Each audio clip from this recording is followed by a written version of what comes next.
The Architect and the Dreamer. Thomas Thorne was a man of precise angles and unyielding blueprints. An architect of high repute, his life was meticulously structured. Each day a new design, each problem a structural flaw to be logically rectified. His home, a minimalist marvel of glass and steel, reflected his soul, ordered, sturdy, and with every element serving a clear purpose. Then came Leo, a whirlwind of color and chaotic energy, seemingly crafted from a different universe entirely. From the moment Leo could crawl, he challenged Thomas's carefully constructed world. While Thomas measured out ingredients for a cake with scientific accuracy, Leo would be finger painting the kitchen walls with mashed bananas. When Thomas meticulously stacked building blocks into miniature skyscrapers, Leo would dismantle them with a joyful shriek, scattering them like fallen giants. Thomas, a man who saw the world in lines and grids, found himself constantly navigating the swirling, unpredictable currents of his son's imagination. "Look, Dad," 5-year-old Leo would exclaim, pointing at a cloud. "It's a dragon chasing a sheepdog." Thomas, squinting, would only see condensation. "No, son, it's a cumulus cloud, likely indicating fair weather." Leo would sigh, his bright eyes dimming slightly before lighting up again. "But what if the sheepdog has wings, Dad?" Thomas tried, in his own way, to ground Leo. He bought him engineering kits, patiently explained the principles of leverage and torque, and encouraged him to draw straight lines.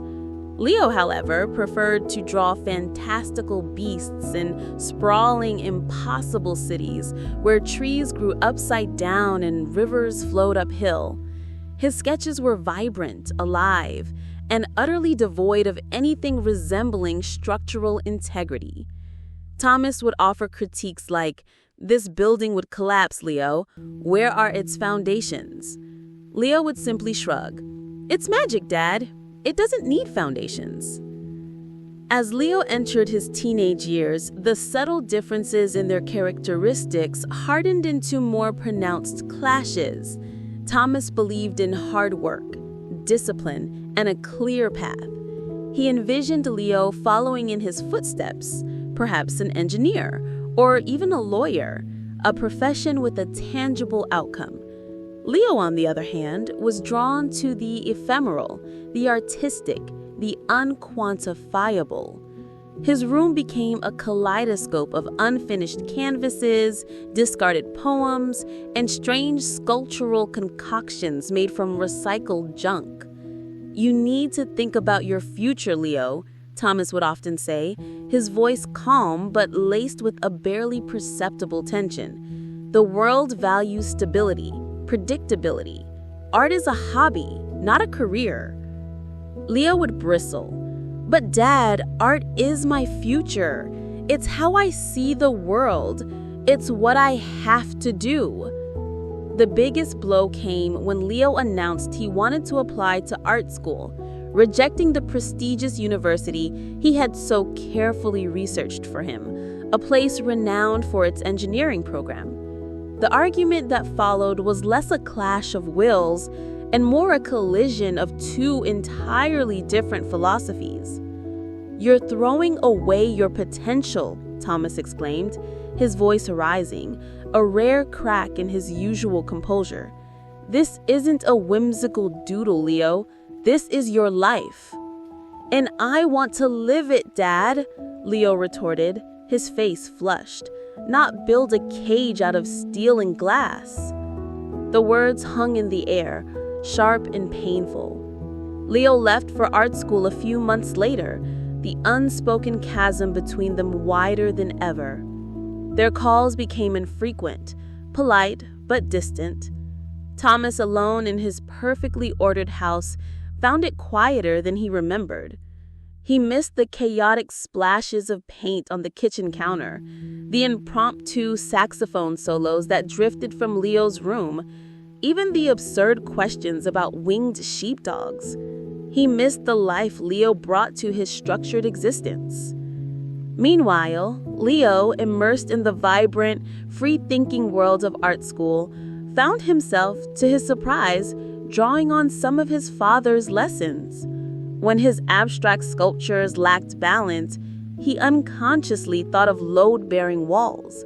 When his paintings felt disjointed, he sought a composition, a structure.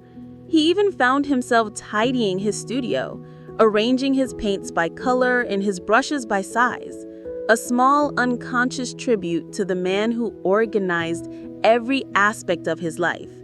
He also realized that beneath his father's stoic exterior was a deep-seated desire for stability and security, born not of rigidity, but of care.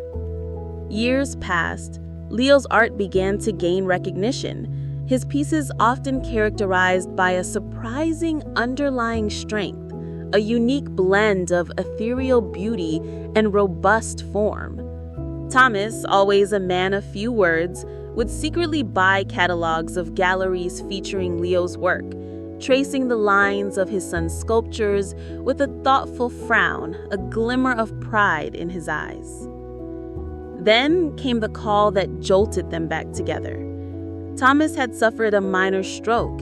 It wasn't life-threatening, but it left him with a tremor in his dominant hand, making the precise work of architecture impossible. He was devastated. The blueprints of his own life suddenly rendered unreadable. Leo rushed home. He found his father in his study, surrounded by discarded sketches, his usually meticulous desk in disarray. For the first time, Leo saw genuine vulnerability in Thomas's eyes, not just frustration, but a profound sense of loss. I can't draw a straight line," Thomas murmured, his voice hoarse. "My career, it's..." Leo sat beside him. He saw the problem not as a failure, but a different kind of canvas.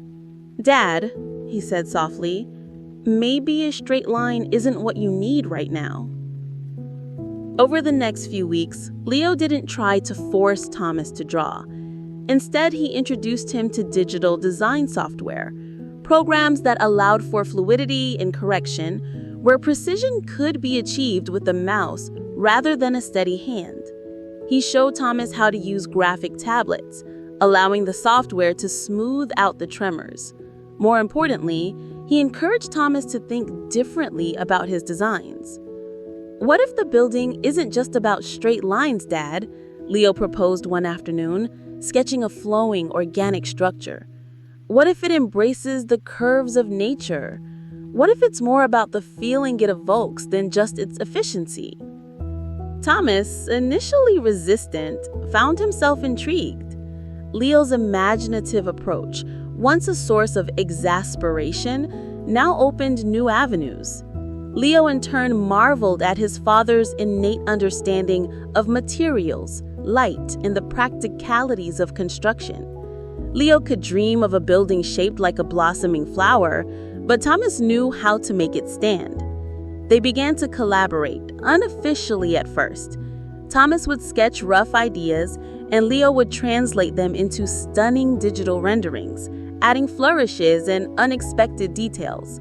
Thomas would then review Leo's designs, pointing out structural weaknesses or practical limitations, which Leo would then ingeniously resolve, often with a creative twist. Their relationship, once defined by their differences, was now enriched by them. Thomas found a renewed passion for architecture, exploring organic forms and innovative designs he never would have considered before. Leo, through his father, gained a deeper appreciation for the foundational elements of his own art, understanding that even the wildest imagination needed a touch of structure to truly soar. One evening, they stood together in Thomas's study, looking at the final rendering of a new community center project Thomas was working on, a beautiful, flowing structure inspired by a river, yet undoubtedly robust. "It's good, son," Thomas said, a rare, genuine smile gracing his lips. Very good. Though, he added, a familiar twinkle in his eye, it took a lot of calculations to make that roof look like it's floating. Leo grinned. And it took a lot of imagination to make those calculations seem exciting, Dad. They finally understood. Thomas's meticulous nature had given Leo the hidden scaffolding to support his boundless creativity.